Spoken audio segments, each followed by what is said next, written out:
Hello सांगमाने welcome करछि मो channel को। आज मु गोटे बहुत टेस्टी रेसिपी नहीं आसे।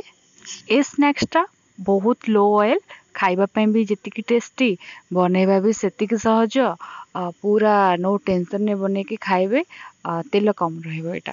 हमको दरकार गाजर, कैप्सिकम, पियाज, कंचा लंका आउ काजू किशमिश। हाँ, अदा रसुण रो छेचा दबाको भी भूलिबेनी, बहुत ही भलो फ्लेवर आसीबो। गोटे सिझा आलू नहीं जिबा। जीरा फुटण दे ताको फ्राए कर सारा पर लुण, हलदी, लंका गुंड, जीरा गुंड, मेथी पत्र देकी ताको हमें घांटी नबा। मिक्स कर सारा पर हमें ताको किछि समय ठंडा करी गुला गुला बने दबा। देखंतु केमती करछि, पूरा मिक्स कर देबे जेंति सब गुंड मसला भी मिक्स हो जिवो आलू सहित। फ्राए कर सारा पर मुझे गोटे पनीर क्यूब नहीं जाइली, ताको छोट छोट करी काटी देइतिली। बेसी यम्मी हवा पाई ताको गोले देली। ततरे पूरा टिके कंचा कंचा पनीर रहइबो, बहुत टेस्टी लागिवो। देखंतु पूरा चुटकी गोटे गुला बने देबी तीनटा।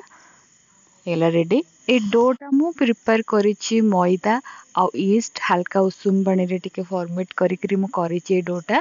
ताको बे मु बे तीनटा पेड़ा बने नेबी। से पेड़ा भितरे हम जो आलू आउ किछि वेजिटेबल्स हमें फ्राई करिकि चकटा चकटी करथिले, ता भितरे आगु स्टफिंग दबा। देखंतु मु केमती करूछि। डो बहुत ही सॉफ्ट अच्छे, तो आपन को बेसी कष्ट करिया पड़िबनी, सेटा पूरा हाथ रे ही स्प्रेड हे जिवो। देखंतु केमती होउछि, आस्ते आस्ते आस्ते आस्ते हे जाउछि। आपन को जेमती रुटी रे हमको बेलिबा को पड़े, हेटा बेलिया को पड़िबनी। देखंतु इजीली हे जाउछि ए दिनसटा। तो आपन ट्राई निहाती करंतु, हेल्दी भी रहउछि। बस मैदा पे टिके अनहेल्दी हे जाउछि, किंतु विदाउट ऑयल रहउछि। आपन आपको चाहिले ट्राई करि परिबे। देखंतु मु पूरा सेमती गोल गोल सब गुडा को सेम प्रोसेस रे कर दिली, जेमती फास्ट करिथिली।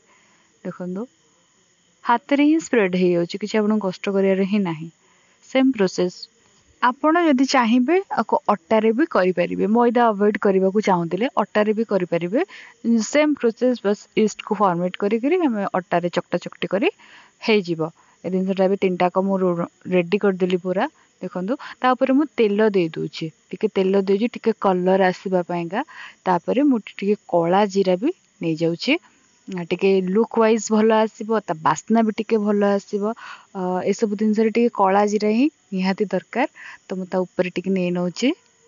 देखो तो केते सुंदर देखा होची।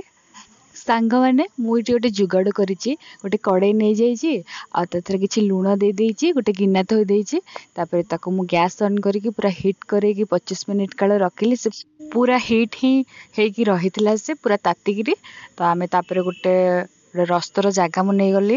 देखंतु प्लेट टे तथरे तेल ग्रीस करदेली।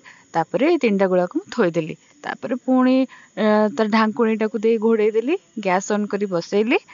मु एगुला गुड़ा को 10 मिनिट पर चेक करी, देखला को ठीक ठाक हे आसुची। एटा परफेक्ट हवा पाए मते 25 मिनिट लगी। तो देखो क्रैक आसलानी, आर कलर भी चेंज हो जिवो। तो कलर चेंज होला परे मु काढी नेबी। तो टिके ठंडा होला परे मु तार नेक्स्ट प्रोसेस करूची। तीनटा गुला गुड़ाक पूरा रेडी हो जाइए। तो 25 मिनिट बसला तापर मु किछि तावारे नहीं गली तेल आ काश्मीरी चिली टिके नहीं गली। टिके लुक वाइज भलो आसीबो, टिके भलो देखा जिवो, आ पूरा लो ऑयल भी हो जाइए। तो सेति पय टिके तेल रे एपट सेपट सेपट एपट कर देली, टिके देखा जिबा पय भलो, आ टिके भी भलो भी लागिवो। सेति पय देखंतु हे गला पूरा रेडी। आपर पूरा खाइबा पय पूरा रेडी। आपण फटाफट पूरा गर्मा गर्मा को खाइबे, ठंडा करी खाली बिल्कुल भी भलो लागिबनी। पूरा गरम गरम खाइबे, को पूरा बांप बाड़थबो, गोटे बाइट नोथिबे, टिके ताते जाउथबो, बढ़िया लागुथबे। मु गोटे प्लेट नै आसिली, आसे तो टमाटो केचप, पूरा बहुत बढ़िया यम्मी टेस्ट दबो। टमाटो केचप नहीं आस सारा पर एबे टिके देखंतु केमती हे गेला। तिरछा चाहानी गोटे ताको दे देली। देखंतु पूरा टेम्पटिंग देखा होची, पूरा बहुत भलो भी लागुची। देखिबा को जेतिकी भलो लागुची, खाइबा को भी सेतिकी टेस्टी थिला। मो को मां को देथिले कि टेस्ट करिया पय का, एमती काटिकरी। टिके गरम थिला, धरी हो नथिला। तो हल्का हल्का हल्का हल्का धरिबा को सेमती पड़िला। आपन को देखैबार जेहेतु अछि, देखंतु पूरा भरी भरी स्टफिंग अछि। आपन खाइबे मैदा रे तो कोटी ଅଛି କିନ୍ତୁ ଆପଣ ଭିତରେ ଯୋଉ ଆଳୁ କ୍ୟାପ୍ସିକମ୍ ପନିର ଟିକେ ପାଟିକି ଆସୁଥିବ ଜିରା ଯୋଉଟା ଛୁଙ୍କ ହେଇଛି ତାଥିରେ ଡ୍ରାଏ ଫ୍ରୁଟ୍ସ ବି ମୁଁ ପକେଇଥିଲି କାଜୁ ଆଉ କିସମିସ୍ ସେଇଟା ବି ଗୋଟେ ବହୁତ ବଢ଼ିଆ ସ୍ୱାଦ ଦେଉଛି ଆପଣ ସବୁ ଟାଇପ୍ର ଫ୍ଲେଭର ଖାଇଲେ ପାଇପାରିବେ ନିଶ୍ଚିନ୍ତ ଟ୍ରାଏ କରନ୍ତୁ ଏଇ ରେସିପିଟା ଯଦି ଭଲ ଲାଗିଲା ନିହାତି ସେୟାର କରନ୍ତୁ ସାଙ୍ଗମାନଙ୍କ ସହିତ ରହିଲି ନମସ୍କାର ବାଏ ବାଏ।